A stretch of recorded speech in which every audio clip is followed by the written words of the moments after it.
Hermanos, Dios lo bendiga a todos en el nombre del Señor Jesucristo. La exposición del día de hoy se titula Las 3 veces que personalmente Dios escribió. Las 3 veces que personalmente Dios escribió. Ahora, forma parte introductoria de una serie que se llama 3 señas de una iglesia sana. Esta es la parte introductoria. Ahora, cada año o de vez en cuando, en una cantidad indeterminada de tiempo, hacemos un análisis, ¿no?, de nuestra vida, de nuestra situación, de las cosas que vamos atravesando, ¿no? Ahora, estas 3 señas son sumamente importantes, pero en esta parte introductoria el objetivo es poner una mirada en la sociedad en la cual formamos parte, ¿no? O sea, esta exposición en línea general puede servir para una sociedad eclesial o para una sociedad secular. 3 puntos fundamentales, ¿no? Y vamos a entrar al tema en sí, hablando del primer punto. Dios desea que aprendamos a vivir ordenadamente. Dios desea que aprendamos a vivir ordenadamente, para lo cual busque Deuteronomio, capítulo 9, versículo del 9 al 10.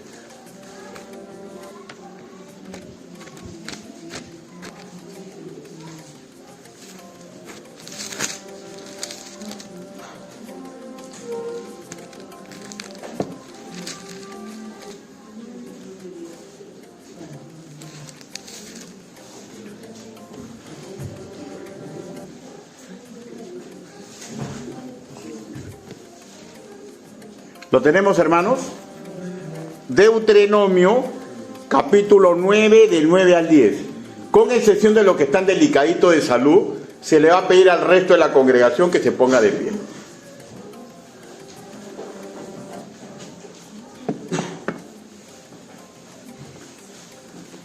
Deuteronomio, capítulo 9, versículo del 9 al 10. Y la palabra del Señor dice así: Cuando yo subí al monte para recibir las tablas de piedra, las tablas del pacto que Jehová hizo con vosotros, estuve entonces en el monte 40 días y 40 noches, sin comer pan ni beber agua. Y me dio Jehová las 2 tablas de piedra escritas con el dedo de Dios, y en ellas estaba escrita según todas las palabras que os habló Jehová en el monte, de en medio del fuego, el día de la asamblea. Todos juntos vamos a leer el versículo 10. 1, 2, 3. Y me dio Jehová las 2 tablas de piedra escrita con el dedo de Dios, y en ellas estaban escritas según todas las palabras que os habló Jehová en el monte, de en medio del fuego, el día de la asamblea. Permítame que los guíe en una oración congregacional. Incline su rostro, por favor. Bendito Padre Celestial, los que estamos hoy reunidos para honrar su santo nombre y los que escucharán este mensaje, todos comprenden a cabalidad que no existe hombre digno de predicar ni enseñar su evangelio. Señor, pero hoy me está dando la oportunidad. Hable, Señor Yahvé, que su palabra retumbe en el corazón de los que escuchan, o como una suave brisa, Señor, los haga comprender todo lo que usted significa, Señor, para la humanidad. Ayúdenos, papito lindo, porque los que hoy estamos reunidos hemos decidido escuchar su palabra, sabiendo que no hay cosa mejor que ello. Ayúdenos, papito lindo. Así le pedimos, así le suplicamos, en el nombre bendito del Señor Jesucristo. Amén. Por favor, tomen asiento. La Biblia dice que Dios personalmente escribió, el dedo de Dios. ¿Y de qué estamos hablando? Estamos hablando del decálogo, de los 10 mandamientos, que fueron sumamente importantes porque estos 10 mandamientos fueron los que ordenaron la vida total del pueblo de Israel. Ahora, esto se le entrega a Moisés. De hecho, que vuelvo a repetir porque es fundamental, ordena completamente la vida del pueblo de Israel, pero le manda un derrotero moral a toda la humanidad. Ahora, en el siglo XVIII, el pastor bautista escocés Alejandro MacLaren, él dijo lo siguiente con respecto del Decálogo: una oscura tribu de esclavos salidos de Egipto y sumergidos en el desierto, luego de 40 años, logran un código sintetizado en 10 frases muy breves, pero completas, donde están entretejidas la moral, la religión tan libre de ideas locales o nacionales y tan relacionados con los deberes del hoy y del mañana, que sus códigos, luego de 3000 años de autoridad, siguen alumbrando a todos los países civilizados. Lo escrito por este teólogo escocés es fácilmente comprobable, porque si usted agarra cualquier constitución de cualquier país del mundo donde prima el derecho normal para el ser humano, se va a dar cuenta que se basa en el decálogo entregado al pueblo de Israel. Porque Dios, hermanos míos, siempre ha estado interesante en el orden, en el ser humano. Ahora, para nadie es un secreto que conforme las sociedades van avanzando en las civilizaciones, cómo va avanzando, se cohesiona cada sociedad de acuerdo a leyes que marcan deberes y derechos. Casi paralelamente van a existir siempre grupos inconformes que no están de acuerdo con este ordenamiento y saben claramente que el punto álgido para tumbar cualquier orden no es lo jurídico, es lo moral. Y van a intentar atacar la moral, primero de los legisladores, ¿no? Del espíritu de las leyes, ¿ya? Por eso es que las constituciones, ¿saben cómo atacan la constitución que nos ha hecho que el Perú sea rico en Sudamérica? Haciendo bien que le hicieron los fujimoristas. O sea, ¿se dan cuenta? O sea, atacan la base moral. Y siempre va a ser así. Siempre van a intentar atacar la base moral de quiénes lo hicieron, por qué lo hicieron, ¿ya? O sea, no atacan lo jurídico, porque lo jurídico no se puede atacar, porque está completamente marcado que es la mejor constitución. No estoy hablando de política, estoy hablando de una realidad. Entonces se van contra la moral, ¿ya? Entonces, pero casi todas las constituciones vienen de la moral que Dios dejó al pueblo de Israel. ¿Por qué? Porque Dios está interesado en el orden dentro de la humanidad. Ahora, con respecto a las culturas que tienen raíces cristianas, poco a poco su herencia educativa y moral, detrás de una mala conceptualización de los derechos ciudadanos, ha sido puesta en entredicho en casi todas las sociedades, hermano. Siempre está siendo puesta en entredicho. Por ejemplo, los Estados Unidos de Norteamérica, el país más poderoso del mundo, el más pujante, ¿no? Desde el año 1960 ya comenzó a sufrir un bombardeo ideológico. Por ejemplo, el movimiento hippie, que abrogaba el amor libre, cuestionaba la autoridad constituida, ¿ya? Y prácticas balanceadas entre el derecho y las obligaciones. Ellos decían, nosotros no queremos cumplir. Nosotros no queremos cumplir, ¿ya? Y es Estados Unidos lo que es hoy en día, ¿ya? El Canadá, otra de las fuerzas pujantes que, o sea, los que estudian sociología, la historia de las civilizaciones, siempre han pensado que el gigante dormido, cuando se opaque Estados Unidos, siempre han dicho va a ser el Canadá. Va a ser el Canadá. Pero ¿qué ha pasado con Canadá? Desde 1970, ¿ya? Bajo políticos liberales, han hecho suyo la bandera del aborto, del colectivo del LGBT, la legalización de la marihuana. Consecuencia, el Canadá hoy día no es aquella nación soñada. Y seguimos, ¿no? México, el hermano mayor de todo lo que hablamos español. ¿Por qué el hermano mayor? Porque es uno de los países más ricos y más cerca del polo de la riqueza mundial. Pero ¿quién más? La Argentina. ¿Ustedes saben que la Argentina llegó un momento que fue el país más rico del mundo? Pujante, ¿ya? Crisol de razas.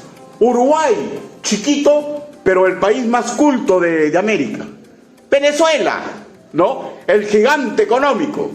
Y así podríamos citar un número de países, ¿ya?, que intensamente han sido golpeados con un reordenamiento ideológico, ¿ya? Y generalmente esto se va en contra de la familia. De entre todos estos, el que menos ha sido tocado en ese respecto es Venezuela, ¿ya? Pero si usted ve México, si usted ve la Argentina y usted ve el Uruguay, hay una guerra constante contra los valores de la familia. Aquí en el Perú, sabemos que los intentos de la UNESCO, ya, con los ejecutivos que durante muchos años han venido desde la época ¿cómo se llamaba? Paniagua, Paniagua, el famoso Paniagua, ¿no? Y de ahí hemos seguido con todos los gobiernos, Toledo y todos, sin excepción, ¿ya? La UNESCO, aliados con el Ejecutivo, ¿ya?, han intentado meter la teoría de la educación en la currícula nacional. Y vemos claramente que es atentatoria contra la familia. Acorrala los derechos del padre de educar a sus propios hijos. Comienzan a impulsar el aborto y un sinnúmero de leyes, ¿ya? ¿Qué es el medio? ¿Qué es el medio? El medio es el hombre. ¿Pero cuál es el fin? Tumbar la moral de los pueblos. Y la moral de los pueblos generalmente se basan en el decálogo que Dios le dejó a Israel. En líneas generales, se suceden luchas cerradas por defender o dejar de lado los tradicionales conceptos de la familia, derecho de vida de los no nacidos, el concepto clásico de la autoridad. Miren, cuando yo era niño y pasaba un policía, parábamos la pelota, no jugábamos. Cuando yo ya tuve 50 años y pasaba por las calles, los chicos jugaban la pelota y hasta hacían que me choque para que rebote para seguir metiendo gol. O sea, ya no comprenden la autoridad. No comprenden la autoridad. O sea, y ese es un bombardeo que ¿sabe de dónde viene? Desde arriba. ¿Con qué? Con las políticas educativas introducidas por la UNESCO, aceptado por el Ejecutivo, que comienzan a bombardear todo lo que es autoridad. Y comenzamos a darnos cuenta que pudren a la sociedad. Y el ataque, la familia, la autoridad y el derecho de los no nacidos. Hay de hecho los ancianos, ¿no? En el Perú los ancianos, o sea, del 68, del 65 para arriba, son un estorbo, ¿ya?, legalmente. Bueno, pero no es una guerra que solamente se da aquí, es una ley en forma general. Y la cuestión está que los conceptos y prácticas que derivan del decálogo escrito en el Sinaí nos quieren hacer comprender que son caducos. En el fondo, todos estos legisladores de la UNESCO y todos estos izquierdistas, progresistas, el LGTB, 5480, 45, 9, 48, 6.3, 4.5, están luchando contra Dios. Pero no se dan cuenta. Sociedades más antiguas como las europeas, la catolicísima, ¿no? Castilla, España, ahora es un paraíso de progresistas que van en contra de las costumbres tradicionales que estamos hablando. Y en línea general, en casi todo el mundo occidental hay un despertar a la anarquía, ajena a las tradiciones cristianas, que nos hacen recordar lo peor de la Revolución Francesa del siglo XVIII. Pero a su vez, absortos vemos que las escrituras proféticamente se adelantaron todas estas cosas. Advirtieron contra el ataque al orden y a la moral constituida. Busque Salmos capítulo 2. Y también avisa, ¿no?, que conforme pasen los tiempos, la sociedad va a ser más peligrosa. Salmos.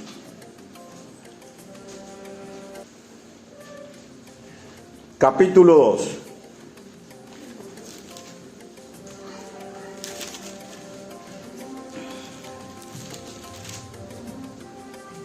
Del 1 al 3 dice: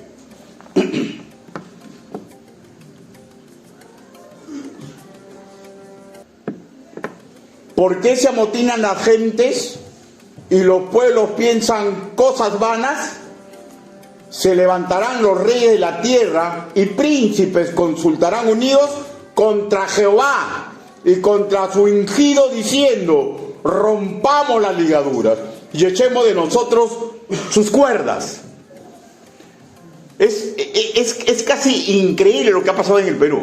Miren, el Perú tiene una tradición católica, ¿ya? Es la realidad, tradición católica.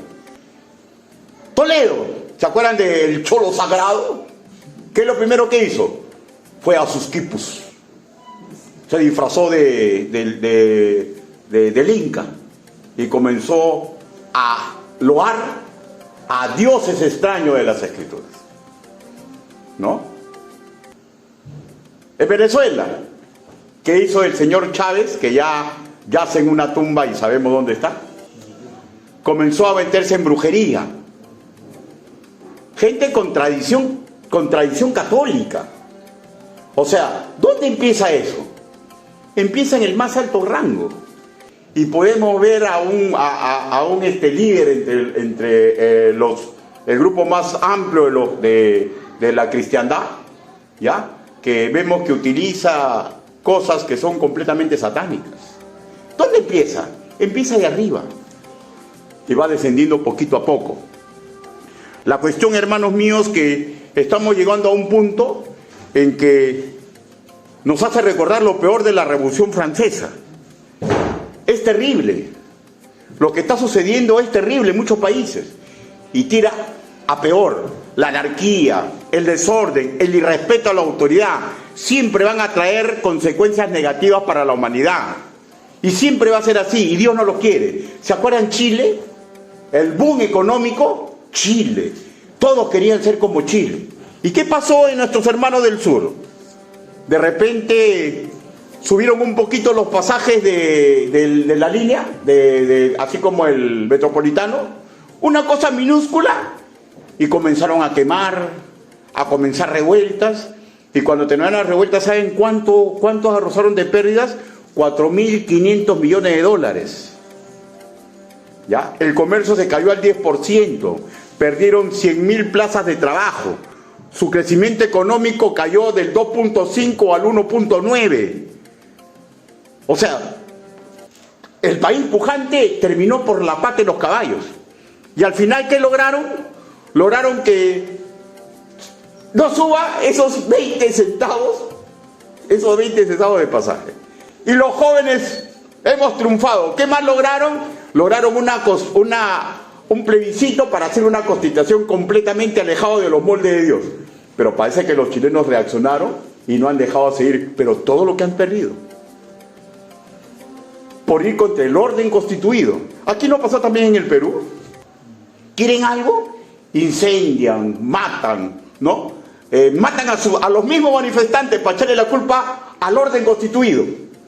Y es tan claro y veraz eso que salen las autopsias, salen todo, pero meten y bombardean en la mente del pueblo asesinos, nazis. Sale un presidente del extranjero que ya está ocioso, es decir, y cuando hablan de la revuelta que ha habido en el Perú, dice esos policías que son como nazis. Y comenzamos a darnos cuenta, hermanos míos, que todo está constituido para tumbar a la autoridad, para tumbar a la familia, para tumbar el derecho de los no nacidos a que puedan nacer. Y repito, el mundo va detrás del caos. Nos intenta doblegar no por la fuerza, no por la fuerza, hermanos míos. Nos intentan doblegar, ¿saben cómo? Doblegando la moral. Doblegando la moral. Quieren lograr desaparecer todo el orden constituido que Dios ha creado para las naciones. En el Sinaí se entregó a Israel un ordenamiento moral y jurídico, tanto para la vida de los gobernantes como para los gobernados. Se les reiteró que solo Dios era rey. ¿Qué buscaban hacer con estas leyes? Primero, que sientan que eran un tesoro especial entre las naciones. ¿Qué es lo que intenta un ordenamiento jurídico? Que ese pueblo progrese y sea un brillo entre las naciones. ¿Qué más? Que crezcan en virtudes. ¿Y saben por qué las constituciones buscan que crezcan en virtudes? Porque en Éxodo capítulo 19, versículo 5, se caracteriza porque quiere esa constitución, ese decálogo, que el pueblo de Israel crezca en santidad, como corresponde a la familia de Dios. O sea, los pueblos en la antigüedad que se han alejado de la vertiente de Israel, no comprenden la santidad, pero sí comprenden las virtudes del ser humano. Y anhelan eso. Y vemos que contra todo eso va aquellos que quieren tumbar la autoridad constituida. En la Inglaterra de Charles Spurgeon, era la época en que Carlos Marx comenzaba a empujar a Europa al comunismo y al marxismo. Y apetecible, ¿no? La rubia Albión, la nación más pujante en la economía de Europa. Y dijeron, ahí hay bastantes problemas laborales, ahí podemos hacer cosecha. ¿Saben a cuál fue el hombre que más odiaron los marxistas? A Spurgeon.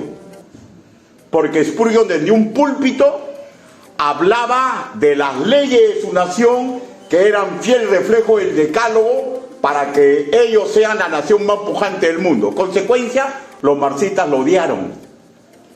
Porque él defendía las leyes, porque se bajaban en la palabra del Señor.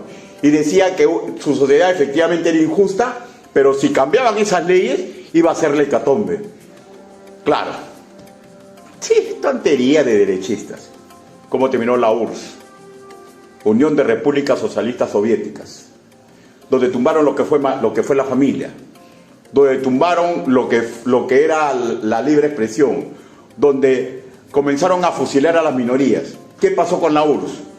Terminó desintegrada y dando vida a un montón de nuevas nacionalidades. ¿Y todo por qué? Simple, porque tumbaron el orden constituido y quisieron reemplazar lo de Dios por lo del hombre. Y hombres perversos que atacan a la familia, atacan al orden constituido, atacan la moral que Dios dejó en el mundo. La moral que Dios dejó en el mundo, hermanos míos, la pervertimos los seres humanos. Pero es peor si queremos cambiar esa moral por una moral que nace del intelecto humano. Es peor. Es peor. El mundo va detrás del caos.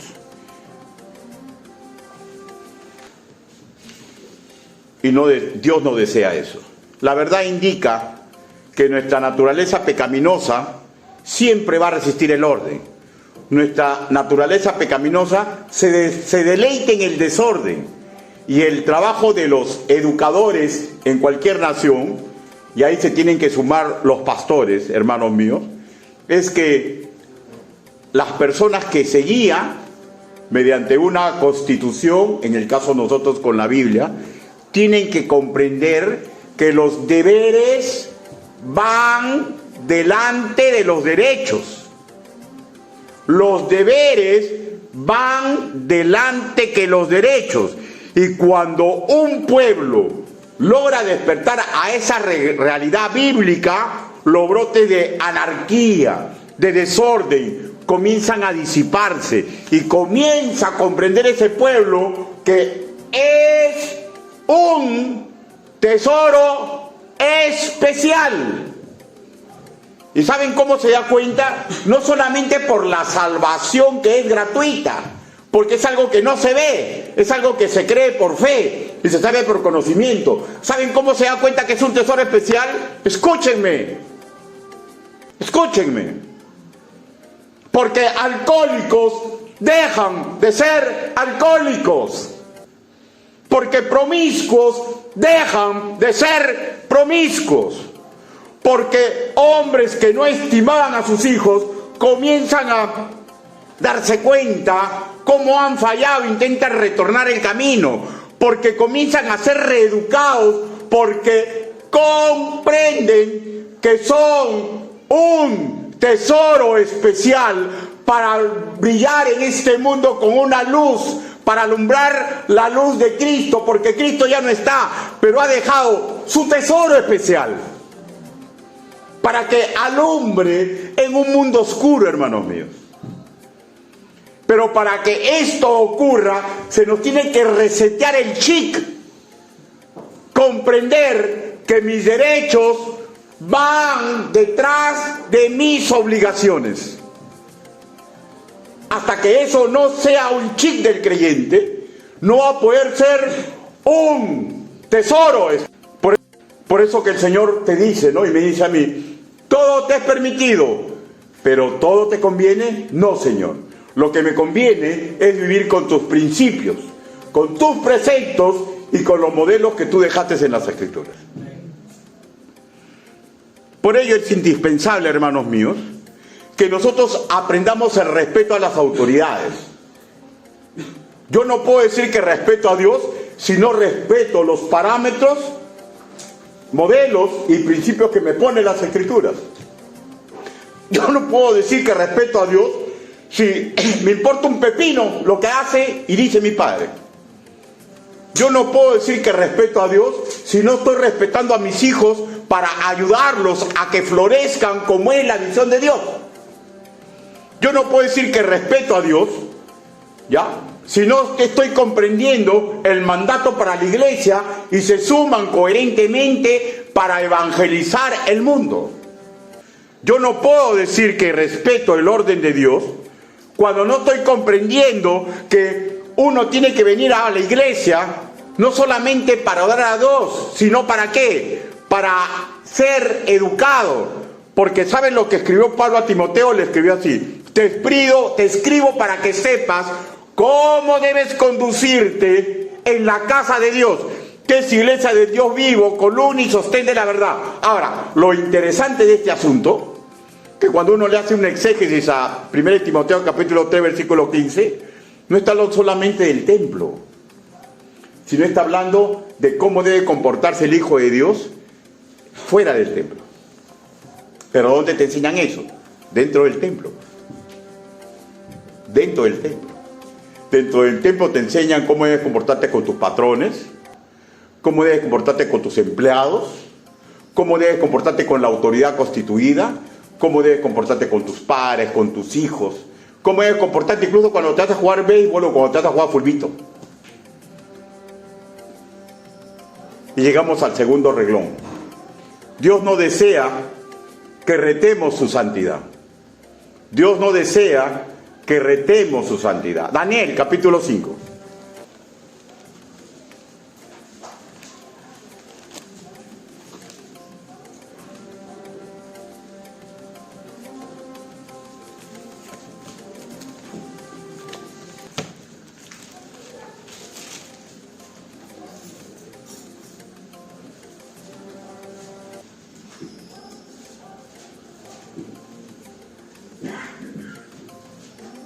¿Lo tiene, hermano?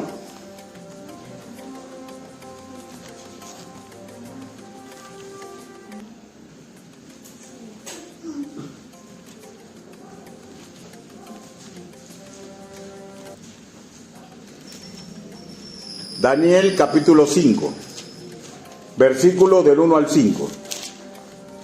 Dice la palabra del Señor: el rey Belsasar hizo un gran banquete a 1000 de sus príncipes y en presencia de 1000 bebía vino. Belsasar, con el gusto del vino, mandó que trajesen los vasos de oro y de plata de Nabucodonosor, su padre había traído del templo de Jerusalén, para que bebiesen en ellos el rey y sus grandes, sus mujeres y sus concubinas. Entonces fueron traídos los vasos de oro que había traído del templo de la casa de Dios, que estaban en Jerusalén, y bebieron en ellos el rey y sus príncipes, sus mujeres y sus concubinas. Bebieron vino y alabaron a los dioses de oro y plata, de bronce, de hierro, de madera y de piedra. Verso 5. En aquella misma hora aparecieron los dedos de una mano de hombre, que escribía delante del candelero sobre el encalado de la pared del palacio real, y el rey veía la mano que escribía. Otra vez vemos un portento divino, ¿ya? En lo cual Dios nos enseña que no le gusta que retemos su santidad. Un hecho sumamente importante, ¿no? De la misma característica que ocurrió en el monte de Sinaí, un dedo escribiendo, ahora en una pared, ahora en medio de una muchedumbre incrédula, ya no de un pueblo santo, ya no ante un hombre de Dios solamente, ahora delante de una muchedumbre incrédula, fustigándola porque se estaba alzando contra la santidad de Dios. El todopoderoso rey Belsasar, 1000 de sus gobernantes y todos los que estuvieron ahí, mujeres, concubinas, sirvientes, todos vieron este prodigio sobrenatural. O sea, no es un cuento de religiosos, porque está registrado en los anales de esa nación. Decimos esto, hermanos míos, pues el recuerdo de cómo el gran rey Nabucodonosor había respetado a Jehová no era desconocido para ellos, ¿ya? Acuérdense que Nabucodonosor retó a Dios y lo volvió como un animal. Y cuando regresó, él dijo, no hay como el Dios de Israel. No hay como... Y eso estaba registrado, todos ellos sabían. No había pasado muchos años. Pero usted sabe cómo es el ebrio de poder, ¿no? Usted sabe cómo es la persona cuando comienza a sobresalir entre sus iguales, ¿no? Comienza a perder los estribos. En este caso, no le importaba nada. Ellos querían sobresalir. No les importó traer los vasos santos que habían sido capturados del templo de Israel. Hermano, todo el oriente sabía quién era Jehová. Todos sin excepción. En todos los pueblos contaban lo que había hecho el Dios de Israel. Cuando Israel perdió una batalla, decían, ¿pero qué ha pasado? ¿Cómo es posible que le hayamos ganado? Ya, y decían, su Dios está enojado con ellos. Pero no decían, mis dioses han superado. Decían, su Dios está enojado con ellos. ¿Ya? Y lo escrito en Babilonia los llevó a angustia. Y muchos más, ¿no? Llamaron a sus adivinos, a sus hombres de ciencia, pero ninguno pudo decir qué era lo que había escrito. Ahora, vayamos otra vez a las escrituras. Daniel 5, versículo del 9 al 11.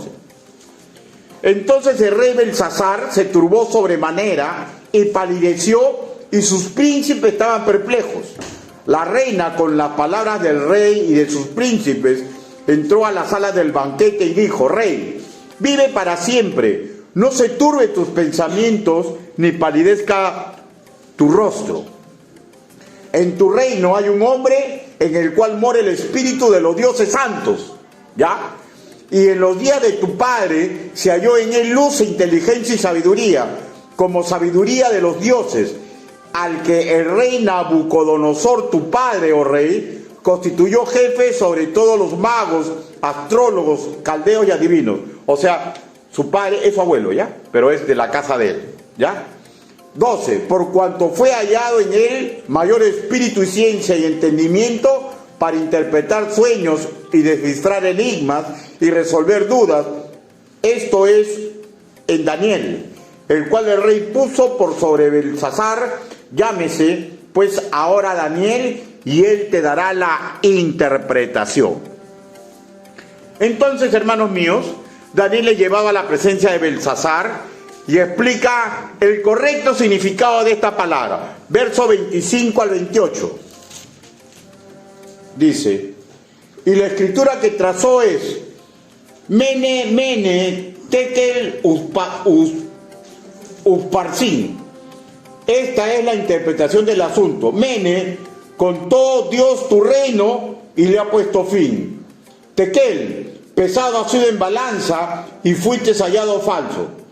Pérez, tu reino ha sido roto y dado a los medos y a los persas. O sea, ¿qué fue lo que ganó por atentar contra la santidad de Dios? Mene, sus posesiones más valiosas se la iban a quitar. Tekel, fue pesado en la justicia de Dios y fue hallado deficiente. Parsin, todo lo suyo se lo entregó a personas ajenas. O sea, ¿qué es lo que usted quiere cuando muera? ¿Tiene casa? ¿Tiene fortuna? Se lo quiere dejar a sus hijos, ¿no? Esto, Parsin, todo lo tuyo no será para tus descendientes, ni siquiera para lo de tu nación, será para extraños. Son acciones que Dios, hermanos míos, cuando cree conveniente, puede realizar, porque es parte de su soberanía. Este es un recordatorio para nosotros los creyentes, porque los inquelos les importa un pepino, ¿ya? Que Dios también es juez y es guerrero invencible, que Él puede hacer como le place, porque la Biblia es educación para sus hijos. Y Él puede hacer cuando le place, como le place, cuando estime conveniente. Un creyente, escúchenme y grábeselo en su mente y en su corazón, no puede aliarse con la inmoralidad y esperar una cosecha agradable en su vida, porque la ley de la cosecha se cumplió, la ley de la siembra se cumplió en Babilonia, y lo mismo va a ser en cualquiera de nosotros que reiteradamente vaya en contra de la santidad que a Dios le agrada. Es un recordatorio. Claro, muchos dicen, estamos en la época de la gracia. Sí, pero no hagamos una desgracia al pensar que Dios no puede levantar su mano de justicia a aquellos que están yendo contra la santidad que a Dios le agrada. Hermanos, la santidad de Dios tiene una justicia correctiva y punitiva. Salmos, capítulo 11.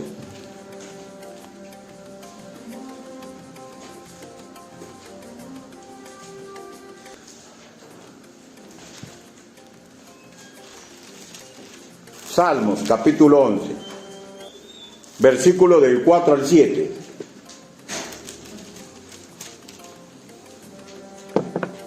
Dice, Jehová está en su santo templo. Jehová tiene en el cielo su trono. Sus ojos ven, sus párpados examinan a los hijos de los hombres.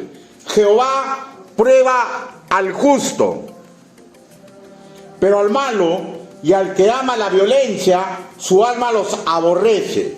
Sobre los malos hará llover calamidad, fuego, azufre y viento abrasador será la porción del cáliz de ellos, porque Jehová es justo y ama la justicia. El hombre recto mirará su rostro. O sea, de hecho que aquí estamos hablando de una calamidad, ¿no? Pero dice, el hombre recto mirará su rostro. ¿Saben lo que significa esto? No significa que yo pueda ser completamente recto, ¿ya? Significa que yo miro el rostro cuando estoy bien y cuando fallo. Pero cuando fallo, miro su rostro para decirle, he decidido tener metanoia. He decidido cambiar el rumbo de mi vida. ¿Por qué, hermanos míos? Porque Dios es así. Siempre tiene una santidad correctiva y una santidad punitiva. Y hay de aquellos que, sabiendo las verdades de Dios, R con R guitarra, R con R cajón, siguen haciendo sus jugadas que piensan que nadie ve. Hermanos, Dios, si hasta ahora a cualquier creyente no le ha bajado la mano, es por su misericordia. Pero no nos confundamos. Ninguno de ustedes debe confundirse, ni yo tampoco. Cuando usted peque, su instinto de supervivencia haga que usted corra y confiese su pecado. No espere, hermano mío. No piense que lo está haciendo por bien de la iglesia. Claro, es para bien de la iglesia. Piense en usted. Piense en su instinto de supervivencia. Porque Dios hace como le place. Dios hace como le place. Ay de un creyente que caiga en la mano de Dios. La salvación está segura. Pero la cosecha es amarga. La cosecha es amarga. Casi en la primera década del siglo XX, otro teólogo presbiteriano inglés, William Evans, en sus obras Las grandes doctrinas de la Biblia, escribió así: Él no desea que veamos su mano, su dedo, para que nos fijemos en su poder y su sabiduría, ni tampoco su trono, que indica su majestad. Él quiere que le recordemos por su santidad, pues este es el atributo que más gloria le da. Hermanos, a veces buscamos todos el poder, ¿no? Quiero hacer, quiero ser. Hermanos míos, esto no es lo que va a marcar el éxito de un creyente. El éxito para mí, hermanos míos, no va a marcar mi intelecto, mi forma correcta de predicar, lo galán que puede ser un hombre o la hermosa una mujer. Hermano, nada de eso va a marcar el derrotero para triunfar. El derrotero para triunfar lo marca la santidad. ¿De qué nos vale tener 1000 eruditos, ya? Y 1000 hermosos varones y hermosas mujeres, si la santidad es un recordatorio del pasado? El triunfo lo marca la santidad. Por lo cual, minimizar, negar o vivir de espaldas a los padrones santos que a Dios le agrada es la mejor manera, la forma más fácil de contrariarlo, de insultarlo, de despreciarlo. Y esto toma ribetes trágicos cuando hablamos de un hijo de Dios, o sea, de usted o de mi persona. El mundo no lo conoce y para ellos es normal, pero usted sabe con quién se está metiendo, y yo también. Decir, hermanos míos, como se escribe en Proverbios capítulo 15, versículo 9, Dios ama al que sigue la justicia, tiene dos ribetes muy marcados, ¿ya? El que se somete humildemente a su reprensión y correctivo, ¿ya? Triunfa. Y el que retorna al camino correcto, también triunfa, ¿ya? Pero aquel que lo resiste, como dicen las Escrituras, que él resiste al soberbio. Hermanos, no estoy hablando de un Dios guerrero, ¿ya? Estoy hablando de un Dios de justicia. Lo que nos lleva al tercer punto, que es un derivado de su santidad. Dios desea que aprendamos a manifestar misericordia. Juan capítulo 8, versículo 6.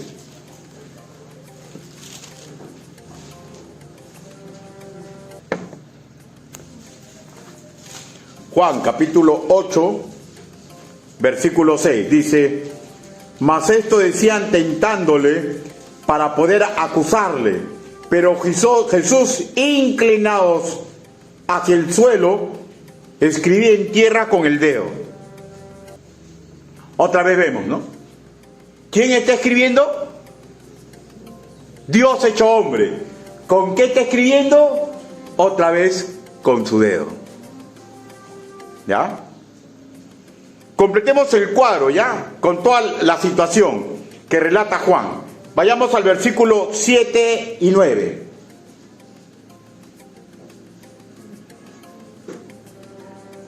Hemos leído Juan 8:6, ¿no es cierto? ¿Está bien? Y ahora vamos a decir 7 y 9. Y como insistieron en preguntarle, se enderezó y le dijo: el que de vosotros esté sin pecado, sea el primero en arrojar la piedra contra ella. E inclinándose de nuevo hacia el cielo, siguió escribiendo en tierra. ¿Ya? ¿Qué estamos viendo, hermanos míos? ¿Saben lo que estamos viendo? La benevolencia, la ternura, la misericordia divina. ¿Saben ante quién? ante una persona que ha caído. Ante una persona que ha caído. Pues el concepto general, ¿ya?, es imitar a Cristo. Y el que imita a Cristo tiene que aprender a tener misericordia. Tiene que aprender a tener bondad con aquellos que han caído. Hermanos, hay muchas iglesias, donde los hermanos saben que han caído. Y no tienen miedo de decir la verdad. ¿Saben por qué? Porque hay muchas iglesias que no tienen misericordia con que ha caído. Todos tiran la primera piedra. Salmos, capítulo 103.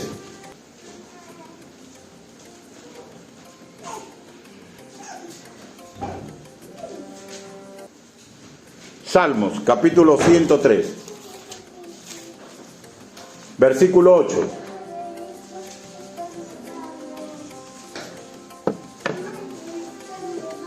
Dice: misericordioso y clemente es Jehová, lento para la ira y grande en misericordia. Hermano, si la misericordia divina no se hubiera manifestado a los inicios de nuestra raza, ni Adán, ni los que sobrevivieron en diluvio, ni la época de Israel, ni la creación de la iglesia hubieran existido, hermanos míos. Si la misericordia de Dios no se hubiera manifestado en el día de hoy con usted y con mi persona, hoy día estoy casi seguro que muchos de nosotros hubieran muerto de 2 a 3 veces. Porque la paga del pecado, ¿qué es? Claro, no es un pollito a la brasa. La paga del pecado es la muerte. ¿Cuántas veces ha pecado el día de hoy? ¿Sabe usted? ¿Se ha parado el tren de su vida y se ha dado cuenta? Entonces, las veces que ha pecado, esas veces usted y el predicador han merecido morir. Y si no hemos muerto, es por la misericordia de Dios. Hay hermanos en la iglesia que falla de tal forma, hermanos míos, que amerita que exista disciplina eclesiástica. Y este es un loor al orden de Dios. Y también es una demostración de la adversión que tiene la iglesia contra el pecado, contra la santidad.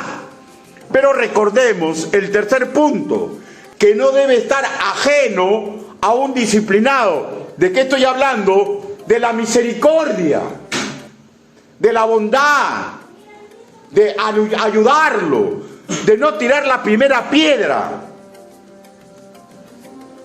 Proverbios, capítulo 16.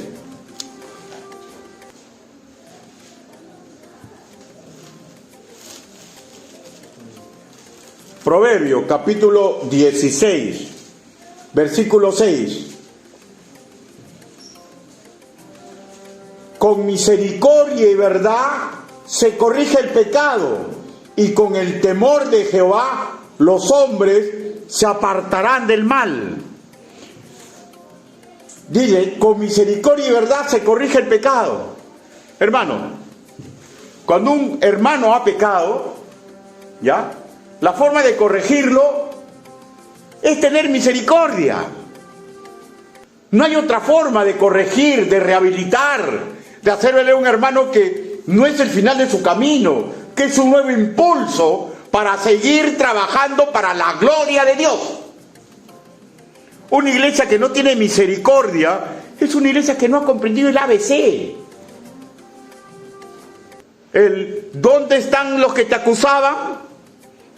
Ninguno te condenó, debe retumbar en la mente de cada uno de nosotros y tener una profunda reflexión de cómo debemos comportarnos bajo el patrón de la imitación de Cristo. El sentido lógico por el cual se ha dotado a la raza humana, hermanos míos, de misericordia, ¿ya?, es notorio en un editorial que leí hace cuestión de un par de años, cuando todavía leía periódicos, ¿ya?, en el Diario Expreso. Ya, el escritor fue un conciudadano nuestro que se llama Willy Ramírez Chávarri. Él es doctor en Derecho, licenciado en Gestión de Educación, y él escribió así: el pilar fundamental de la práctica religiosa constituye la compasión. Es realmente impresionante que en cada una de las principales religiones del mundo la capacidad de sentirse identificado tiernamente con las penas del prójimo constituye aquello que nos llevará a la presencia de Dios, ¿ya? Y en lo que concuerdan judíos, cristianos y musulmanes, pero no solamente ellos, ¿ya?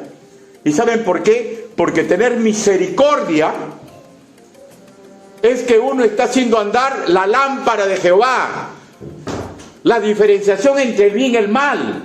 Y no puede haber dignificación para un ser humano cuando aquellos que han fallado no son arropados por la misericordia, por la bondad, por la ternura de aquellos que no han pecado.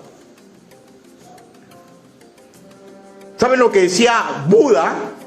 O sea, sabemos que Buda existió o no existió. Es una figura, ¿cómo se llama? Bueno, ahorita se me ha ido. Pero no se sabe exactamente si Buda existió, si es el nombre que le pusieron. Bueno, es pero lo que dicen que Buda dijo. Dice que Buda decía que la compasión nos lleva al nirvana, puesto que nos deponemos del centro de nuestro mundo y ponemos a otra persona ahí. Y una vez que nos deshacemos del ego, ya estamos listos para ver al divino. O sea, él reconocía que él no era Dios. ¿Ya? O sea, un maestro. O sea, ¿qué está diciendo? Salgamos de nuestro yo. Nosotros no somos del centro del mundo. En ese momento, los que han cometido el error, ellos deben ser el centro de nuestro mundo. Salgamos de ahí, ayudémoslo. ¿Sabe lo que decía Confucio? Este sí existió, fue un sabio chino. Digo, no hagas a otro lo que no te gustaría que te hagan a ti. Esto lo decía Confucio, ¿ya? O sea, pregunto, ¿cómo se sentiría usted, hermanos míos, que por un pecado las personas lo miren como apestado? ¿Cómo se sentiría usted que usted se acerca a un sitio y están hablando y cuando usted llega todo el mundo se cae y le ponen ¿sabe cómo es la risa? ¿Ah? ¿Cómo se sentiría usted? ¿Cómo se sentiría? ¿Ah?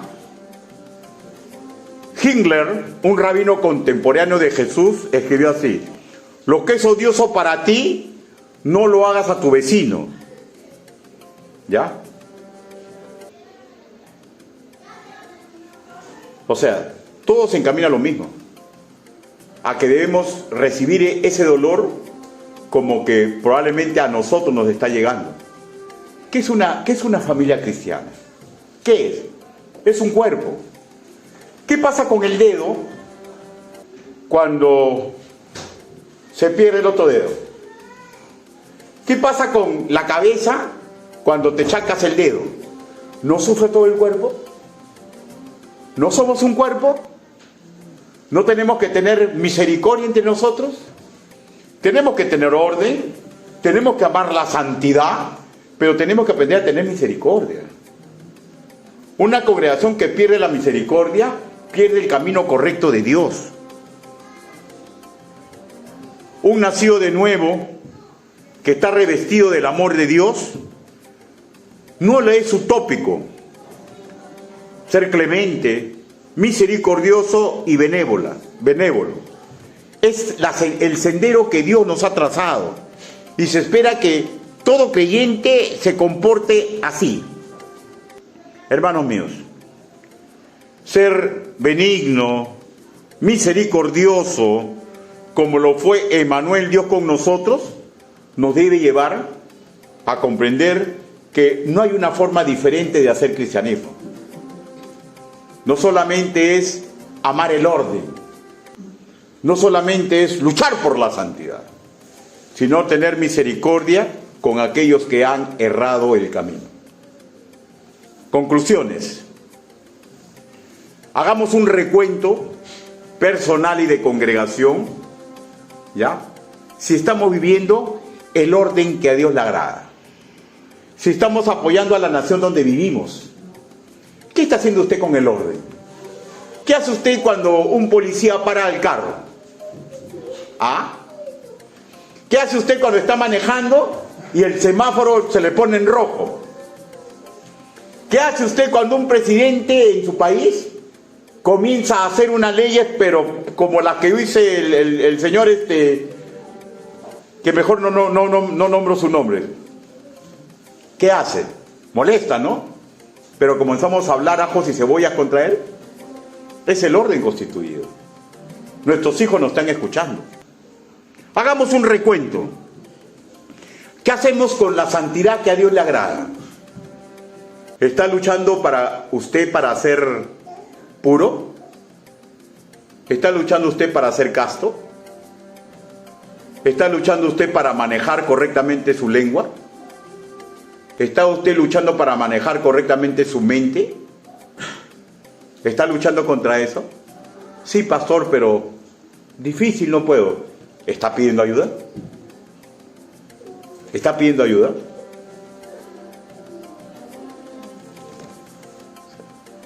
Somos un cuerpo. La Biblia dice claramente, ¿no?, que Él ha levantado pastores, evangelistas, maestros, para que el pueblo de Dios no viva como niños fluctuantes, llevados por doquier de doctrina. La Biblia estipula claramente de que somos un cuerpo y que tenemos que buscar ayuda cuando nos vemos en peligro de perder nuestra santidad. ¿Qué está usted haciendo con la santidad que Dios quiere que usted viva? Y que yo quiero, y que Dios quiere que yo viva. ¿Qué estamos haciendo? Y la tercera conclusión que tenemos que decir es: ¿estamos viviendo en misericordia? ¿O comienza usted como el fariseo a acusar a todo mundo y decir: yo soy puro, Señor, y no soy como este o como esta? ¿Qué estamos haciendo con la misericordia?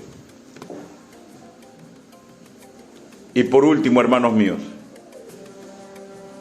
por último, ¿quiere usted agradar a Dios? ¿Quiere usted congregar en una iglesia sana? ¿Quiere usted vivir en un país sano? Hermanos, al país no lo vamos a poder cambiar, pero podemos contribuir con nuestro granito de arena. Y un granito de arena es como la semilla de la mostaza. Hermano, yo cuando era policía, yo era el que llevaba la corrupción a los demás. Yo siempre he sido carismático, ¿ya? Siempre he sido la persona que armaba todo. Líder le llaman en el mundo, ¿no? Y yo armaba todo para ir en contra de ellos. Y tenía, como quien dice, tenía ángel, tenía caché, ¿ya? Pero cuando caí en los brazos del Señor, decía: ¿y cómo ir en este mundo corrupto? Bueno, intenté cambiar yo. Y yo he visto milagros. Y he visto cómo, mediante mi testimonio, mediante ayudar a los demás, he comenzado a ver cómo policías han cambiado, ¿ya? He visto delincuentes cambiar. Los he visto, hermano. Me acuerdo cuando llegaba yo a Palacio de Justicia y yo pasaba por los corredores y entraba y decía: ¿usted, jefe, cuál es su nombre? Ricardo Noblecía. ¿Ah? Ah, ya. Y de repente veía que salía una secretaria, salía el otro a mirarme. Y dice: ¿qué tanto me miran? ¿Qué será? ¿Qué será? Que me habrán visto. Me sentaba, me tomaba mi manifestación y me acuerdo que una señorita, jovencita, se me acercó y me dijo, yo le digo: señorita, ¿y por qué todos salen a mirarme? Es que acá lo conocen. ¿Por qué? Porque hasta ahorita no conocen un policía que mete tanta gente en la cárcel. Y cuando le preguntan: ¿y qué te hizo el policía? ¿Cuánto te pidió el policía? ¿Qué? No, el señor Nobles es un caballero. ¿Pero te está mandando a la cárcel? Sí, pues un caballero. No me ha puesto la mano, me ha invitado mi comida, llamó a mi familiar y antes de irse se ha metido al calabozo y nos ha leído la palabra del Señor. No, ese hombre es un ángel. Policía, sí. Hermanos, y esa es la realidad. O sea, ¿ustedes creen que no golpee ese testimonio a las personas? He tenido la oportunidad, cuando ya creyente, que un sicario entró a la iglesia, a una iglesia donde yo congregaba, ¿ya? Y que cuando teníamos la costumbre, cuando llegaba una persona que no era creyente, cambiábamos, estábamos enseñando salmos, pero cuando venía una que no era creyente, predicábamos evangelismo. Y fueran 15 minutitos nomás de evangelismo y a orar. Y terminamos a orar y el hombre me dice, quiero hablar con usted. Sí, digo, ¿usted es pastor? Sí, soy pastor. Quiero hacerle una confesión. Dime. Yo soy sicario y he venido a matar al alcalde tal. Digo, ¿y para qué me cuentas, compadre? Porque quiero que usted me aconseje. O sea, si yo no lo mato, me van a perseguir a mí porque ya me pagaron. ¿Qué me aconseja usted? Entrégate, pues. Tengo miedo. Entonces, ¿qué quiere hacer? Me voy a esconder. Porque ya me he dado cuenta que no lo tengo que matar. No puedo matarlo. Digo, ven para acá. ¿Por qué no lo quieres matar entonces? Si tuviera... No, porque me he dado cuenta que eso no le agrada a Dios. Lo evangelicé, recibió a Cristo. Y después que recibió a Cristo me maté de risa. Y él me dijo, ¿por qué se ríe? ¿Por qué se burla, hermano? ¿Por qué se burla? Dijo, porque tú le has confesado eso a un policía. Y si tú me hubieras confesado eso hace un par de años atrás, te hubiera dicho, espérate un ratito. Hubiera salido con mi celular, llamado a mi unidad y te hubiéramos hecho la cana y te estarías ahorita ya, ya tú sabes cómo estarías. ¿Usted es policía? Sí, le dije. Pero antes de policía soy creyente en Cristo. Dijo, hermano, ¿qué tengo que hacer? Si todavía no tienes la fuerza moral de entregarte a la policía, vete, escóndete, pero no. Es más, ni voy a regresar por ahí. Gracias a Dios que soy soltero, no tengo familia, o sea, con nadie se pueden vengar. Pero yo no vuelvo a matar, hermano. Dios te bendiga. Nos abrazamos, él se fue y yo no me acuerdo de su cara. Y estoy seguro que él no se acuerda de la mía. Pero yo puedo decirle, con base, el Evangelio, la misericordia de Dios, puede hacer maravillas en un ser humano. Inclinen su rostro, vamos a orar.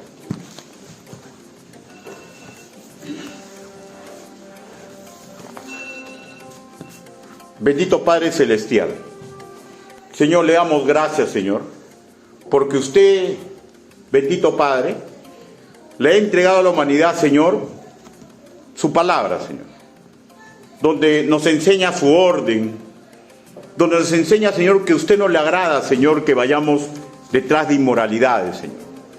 Y donde usted nos enseña, Señor, que tenemos que aprender a tener misericordia. Sabemos que el mundo, por lo que usted ha construido en los seres humanos, puede hacer mucho de estas cosas, Señor. Pero necesitan una luz, Señor. Permita, Santo Padre, que cada uno de los que están en este templo sean esa luz, Señor.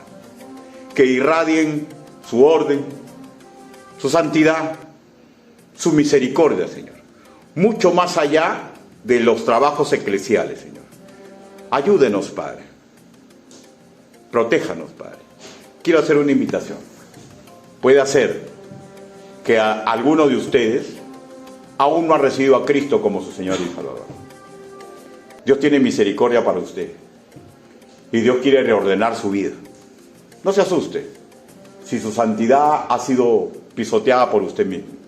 Dios puede hacer maravillas con usted. ¿Alguien desea recibir a Cristo como su Señor y Salvador? ¿Alguien quiere acogerse a la misericordia de Dios? ¿Dejarlo que Dios reordene su vida? Levante su mano. ¿Alguien desea esto?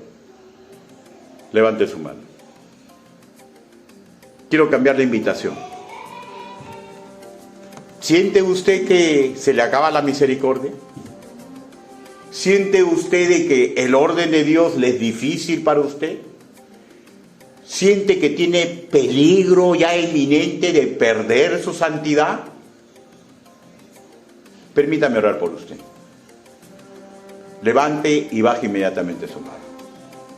¿Alguien? Dios te bendiga. ¿Alguien más? ¿Alguien más está luchando contra esto? ¿Alguien más? Vamos a ver. Bendito Padre Celestial. Señor, usted ha visto la mano levantada, Señor. Ayúdelo, bendígalo y protéjalo, Padre. Usted sabe exactamente el motivo por el cual Él ha decidido ser un espectáculo agradable a todos sus ángeles, Señor, que están acá. Mi Dios Santo, porque usted sabía, sin que Él levante la mano, Señor, usted sabía lo que estaba pasando por su corazón. Pero gracias, Padre, porque Él decidió, mi Dios Santo, ser un espectáculo para los ángeles que no pueden entrar a su mente y a su corazón. Señor, oramos por aquellos que no levantaron la mano, Señor, y se constituyen, Señor, en el recurso moral de la iglesia. Gracias, papito lindo. Ayúdelos, bendígalos y protéjalos. Señor, pero también oramos porque va a llegar el día en que van a ser zarandeados. Ayúdelos, Padre. Ayúdelos porque cada uno de mis hermanos en Cristo comprenda de que si desarman su estrategia educativa para su vida, Señor, le va a faltar fuerza cuando llegue ese pedido de ser zarandeado. Señor, pero también oramos por probablemente un grupito, Señor, o algún hermano, que pueda hacer, Señor, de que siempre le falta fuerza para reconocer que está mal, Señor. Señor, cuídelo, bendígalo y protéjalo. Y si ese es el caso, Señor, Señor, no es necesario que alce la mano. Es necesario que él en este momento, o ella, Señor, le esté entregando eso a usted, Señor.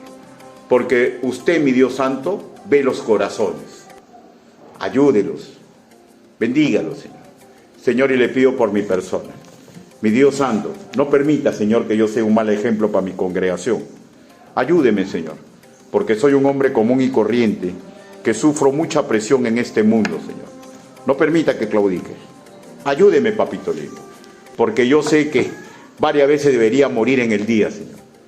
Pero no permita, Señor, que yo sea avergonzado, Señor, de tal forma que pueda hacer tambalear el camino de aquellos que han visto en mí un maestro.